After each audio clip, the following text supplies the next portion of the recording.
sticks and stones may hurt my bones, but words can break my heart. You little stinky girl. What'd you just call her? Stinky girl. I was bullied, yes, as a child. Sorry. Stupid little girl.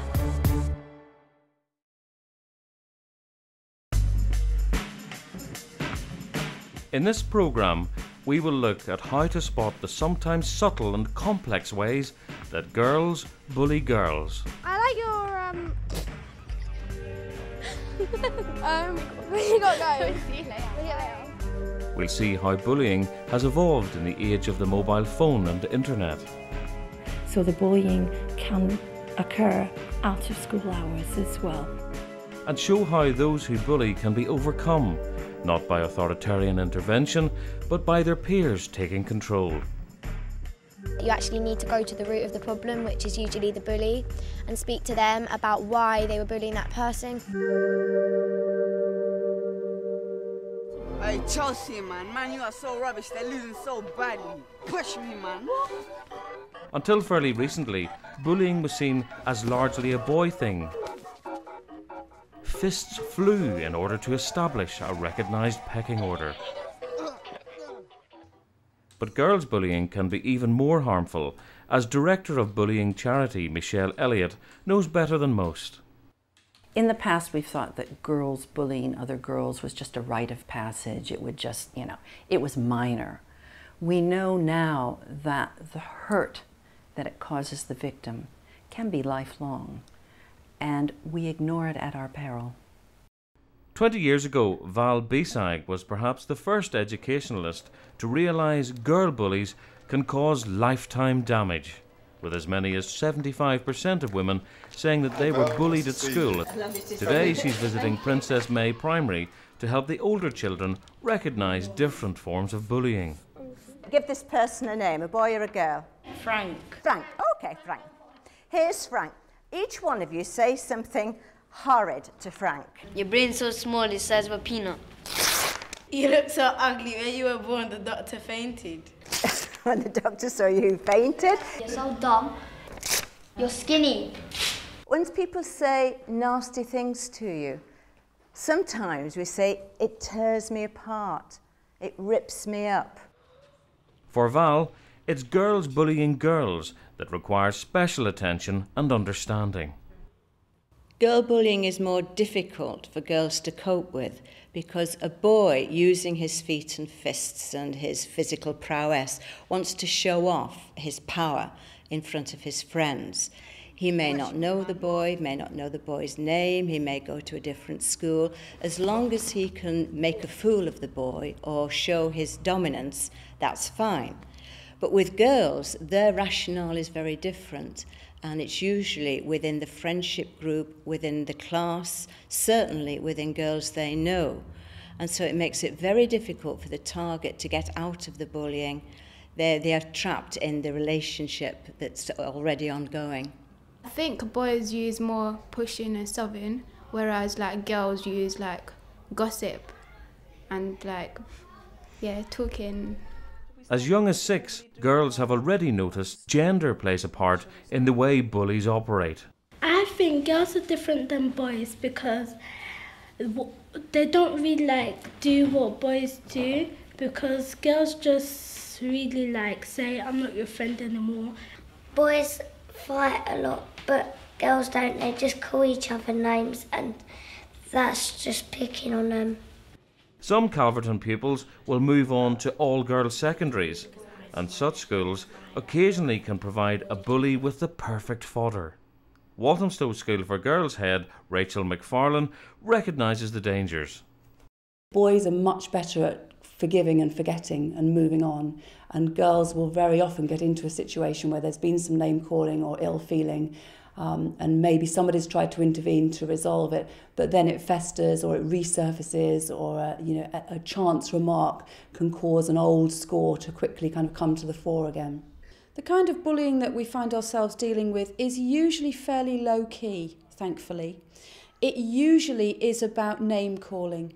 You have the spreading of rumours, malicious gossip, which can really affect a child's self-esteem. There is also the negative body language, the staring at one another, giving very hostile looks, again, which children can find very threatening. There's no doubt that two of schoolgirl bullies' biggest weapons are rumour and gossip. Oh, here comes Lola. Do you know she's been eyeing up your boyfriend? I know. What are you talking about? Why have you been with my boyfriend? I haven't. Yes, you have. No, I haven't. Why are you lying for? Why would you believe that? Because it's you. Can you believe her? Do you know, she's such a slut. She's been with the science teacher as well. Which one? Mr. Smith. No, she hasn't. It's true. Oh my God. I think girls have been born with a rumour and gossip gene. The bullies use it to great advantage. And they start rumours about victims, they gossip about them. It's all untrue, but it all causes great pain to the victim. Rumour is our worst enemy. And all of a sudden, from one small rumour, you end up with 2 army camps and they're ready to start a war. It just makes me feel sad and lonely. Believing that traditional anti-bullying methods are failing, schools are now turning to peer mentoring, and also to teaching pupils on the periphery how to stand up to bullies rather than be complicit bystanders. It's better if pupils get involved because it's easier for them to relate. Like, I'm not saying that adults were never children, but they weren't children in our times with our sort of problems. As a preventative exercise with Year 5 pupils at Calverton Primary, teaching mentor Nina Gill focuses on the perils of spreading rumours. It's not always a good thing at all to listen to rumours, because rumours can actually be very upsetting for the person who the rumours are about. And that's one of the things that we're going to explore now. We're going to just look at what damage rumours might cause. I think you shouldn't listen to rumours and whispering because it can lead into bullying. Rumours can make damage because they could hurt somebody else's feelings and then they might do something bad to themselves. A dramatic visual way of illustrating the rapid and insidious spread of a rumour is illustrated by Val Bisag. Now you can see the clear water. Now if one person in the class is nasty and says nasty things and leaves people out, and what do you think will happen? Just one little drop, that's it. What happens with just a little drop of paint? What happens? The nastiness spreads around. Can you see how just one little word here and there can really spoil the whole class? You can't really stop it because you can't stop other people from talking, but like I try not to like get into it and like pass on the gossip. In many primary and secondary schools, the classroom dynamic is being changed to stop bullying. Actress Becker Morden visits schools to encourage students to think about the different roles they can play when faced by bullying. I want you to freeze as a character in a photograph, okay? And the character, don't think about it too hard. You are going to be cast as the victim when I clap my hands. That's nice. Everyone's just going a little bit sunken. Okay, keep moving around. This time, let's see what you think a bully looks like when I clap. Use your eyes, keep the facial expressions, have a little look around at each other. Lovely. Keep moving again. Last one, keep that space filled. And this time, I want you to look around the space when I freeze you and see if you're a witness, if you're a bystander. If you're a bystander, do you like what you're bystanding and seeing? And now give me a really, really clear picture. This is nice. It's a real mixture of contemplation, shock and awe, and some real enjoyment as well of what's going on. There are lots of ways to address bullying. And the main way of bringing about change is to work with what we call the bystanders. And if you're standing watching, you are really helping the bully, you're aiding the bully, because the bully likes the audience. To explain the role of the bystander, Becker encourages a group to form a tableau depicting a bullying incident, while the rest of the class is asked to decipher the scene. I'm not quite sure, but they look like they're witnesses, but also the facial expressions help you to like see that they're quite upset about what's happening. She seems to be enjoying it rather than being Yeah. upset about it and not wanting to step in. Yeah. She's quite enjoying it. Yes, I think you're right. We've got two different kinds of bystander there, haven't we?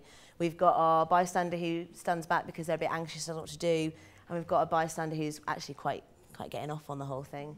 I want someone who will volunteer to direct the two bystanders there to change the scene. The person that's a bit more kind of not sure about what's going on, she doesn't feel happy with it. I think she should be trying to walk a bit more forwards, and then the other person pulling her back a bit more. Would you mind trying that out for us, girls? So it looks definitely, it's a different story, isn't it? It's moved forward. Do we think there's still going to be a happy ending for the victim here, or is it still looking a bit bad? One of them could like maybe actually like go to the victim and like try and like pull her back or push the bullies away. Hey, that's great. And the other one just not get involved at all. I feel a lot less worried about the victim now. How about you guys? I think what Becca was trying to do was to get people from a position of an outsider to empathise with different characters in the different scenarios, and to be able to think about, you know, what makes somebody bully and what makes somebody act as a bystander as opposed to a witness, or a witness as opposed to a bystander.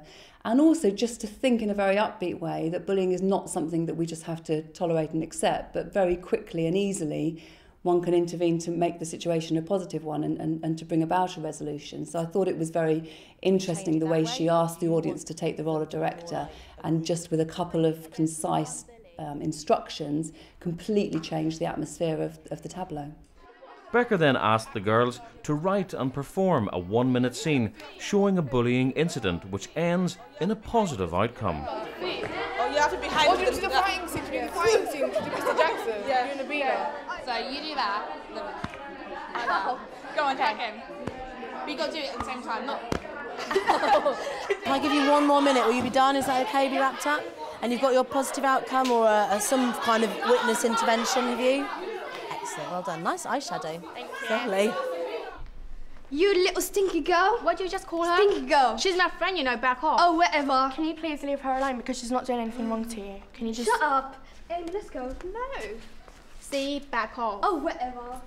I think the students will have been interested to have a drama session focused specifically on the issue of bullying. I think they'll have found those drama techniques really helpful as a way of getting them to empathise with people in all situations in a bullying scenario.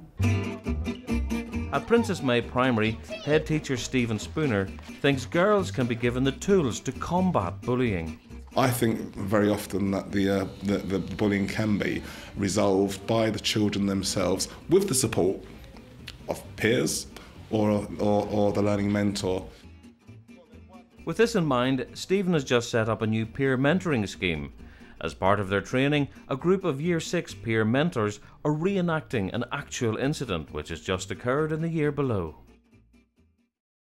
In the room, in the meeting, we had the 3 bullies, the victim of the bullying, and we had 2 of our, what we call playground helpers. Okay, girls, I'd like to thank you for coming. Hopefully we'll be able to sort out the situation that's arisen between Kimberly, Janet and Tasnim and Emmett. So would you like to start, Sylvia, please?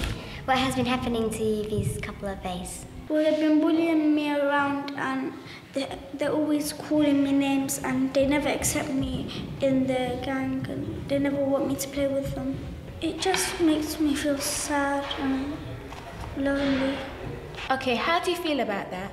Basically, everything she said there was a lie. And it's true. Typically, this scenario illustrates the ebb and flow of blame and blaming that can occur when girls are involved. Do you guys feel like she gets you into trouble on purpose sometimes? Yes. What makes you feel that way? Like when she stretches her legs out and we trip and we make lots of noise while the teacher's talking and she says it's our fault. And she looks at us, that look, just stares at us for like a long time. Just giving it to us. And how does that make you feel? Like, very upset. And like being stalked. And weird and uncomfortable. Girls fall out over name calling, or perhaps someone's got something better than they have, and instead of leaving it, they actually talk about it to other girls, and that seems to be mainly what the reasons are. Some educationalists think bullies shouldn't be made to shoulder all the blame, and the way forward is for both sides to adjust their behaviour. Is there anything you'd like the girls not to do to you anymore? Well, I would like them to stop calling me names, and I would also like them to stop whispering about me. Do you guys think that you guys will stop that? Okay. Okay, girls, talk about the things that you'd like Umi to stop doing to you guys. Stop putting her leg out. Stop looking at us. Do you agree not to stare at the girls? Okay. Okay, girls, I want to thank you all for coming, and I'll be following up with all of you in the next few weeks just to see if we've kept to our agreements. I think if children can understand where each other are coming from, then they're much more likely to be able to deal with each other in a more positive way, really. While Princess May pupils have only had a peer mentoring scheme for 2 weeks, Ackland Burley Secondary School pioneered peer mentoring 20 years ago. Its ABC, or anti-bullying campaigns, continue to be central to the school's ethos, and a strong emphasis is put on peer mentoring training. It's part of the role to look around, to see what's happening, and to not interfere, but to take part in what's going on and try and sort out, in a solution-focused way, issues in the playground or other issues that are referred to them. A group of Year 8 and 9 peer mentors devise an imaginary scenario to think how they might handle a real-life case of bullying. What are you doing on Saturday then? Yeah, I'm going shopping with Poppy and Hattie and stuff, yeah. Oh. You know. You doing anything? No. Nothing. Hey, Betty. Hi. How are you? Hi, Betty. Hi. How are you? You looking forward to Saturday? It's Yeah. gonna be wicked. Yeah. I like your We gotta go. See you later. See you later. Oh, bye.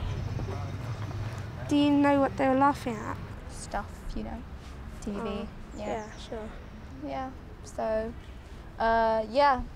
Hey, Betty. You coming? See you later. Yeah, you know. sure. Come on.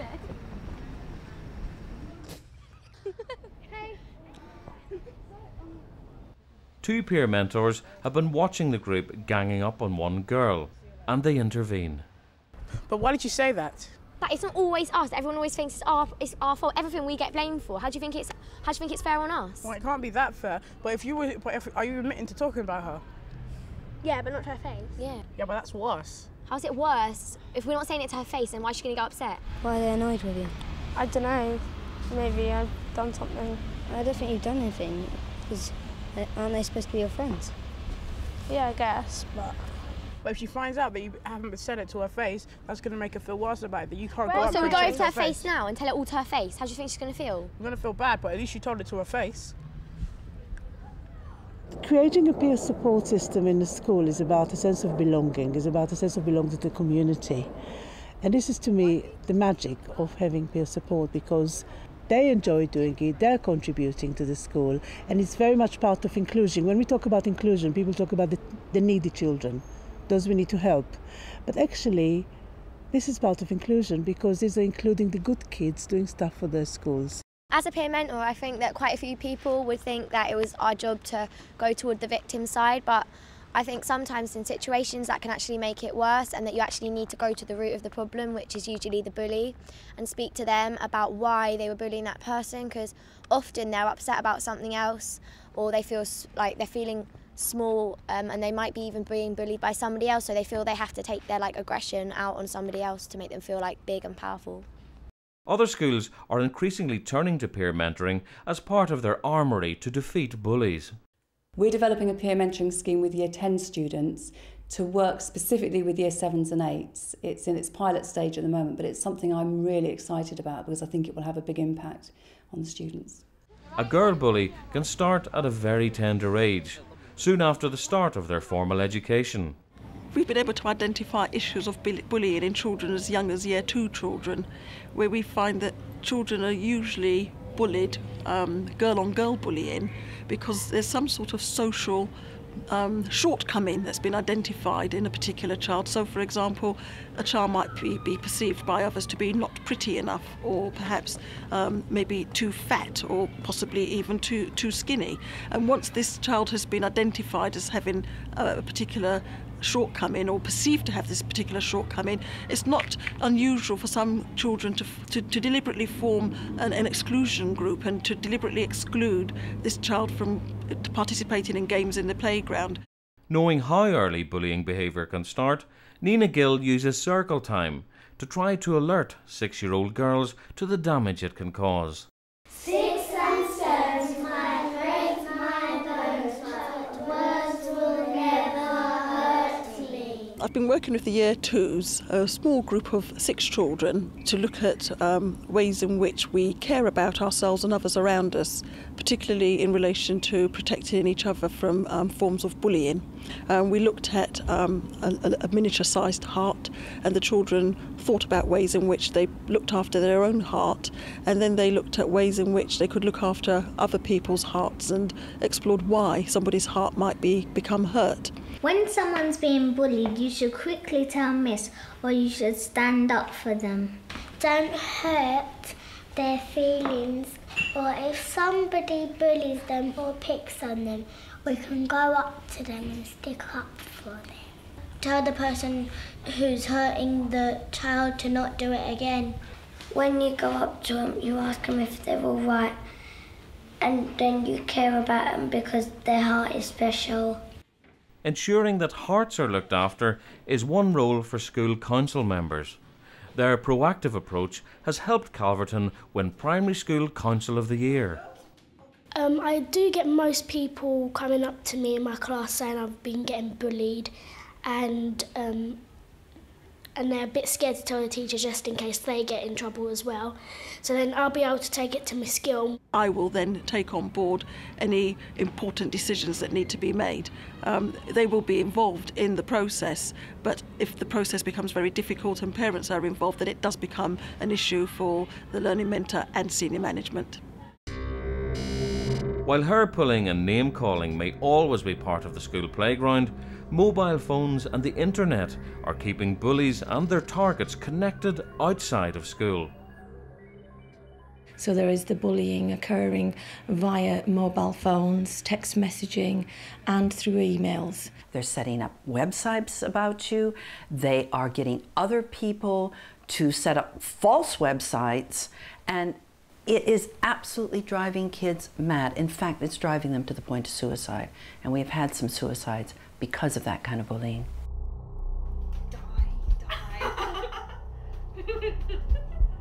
A death threat, even as a joke, is no laughing matter, as a concerned older sister now knows firsthand. When her younger sister chatted to school friends on the internet, it suddenly turned nasty. She realised there was actually like kind of 4 or 5 girls behind the computer, the other side, all calling her names, all being, they're obviously all kind of egging each other on and so on. And it kind of, over the course of the conversation, it spiralled out of control, really, and that by the end of it they were saying that they were going to stab her outside school tomorrow. And so she went downstairs, told my mum about it, and then we got a phone call, and it was clearly, and they asked for my sister, and it was clearly from one of the bullies pretending to be somebody else. So I took the phone off her and told them to leave us alone. They'll take a girl who they decide as a group, usually this feral group of children, have decided that this girl is going to be the victim. So they will say she's ugly, they'll say she's a slag, they'll say that that her parents are having affairs with other people, they'll say that the child should be actually dead. I think the girls that were bullying my sister wouldn't have said anything like that if it hadn't been on this medium. How about we'll get her after school. We'll get her after school. If they'd been face to face, they would certainly never have got that far. But it's a bit like road rage or something, that I think that you're sort of removed from yourself as a human, and you don't have that relation with the other person. And I think that's probably why it never happened again, because actually face to face, they didn't feel that way for each other. It was just when they had a kind of computer in between them. So once an incident of bullying by remote comes to light, what can be done about it? Informing the parents so that parents are aware that phone calls or text messages are happening between the two children, and then bringing the parents in so that we can have a conversation. with the children and saying that this is very unacceptable, and then and ensuring that there's no communication between the two. One has to really kind of keep the finger on the pulse of what's happening in evenings and at weekends, and have an ear to the ground to what's happening out of school in order to make the school a safe and happy place. When our educationalists were at school, they didn't have to face cyberbullying. But where did they lie on the bullying spectrum? I was bullied, yes, as a child, through a physical disability I had. And I wasn't very good at sport, so it wasn't through trying. I was always lost in any kind of race, and children did pick up on that. No, I wasn't a bully, but I wasn't particularly nice to people. I was a smarty pants.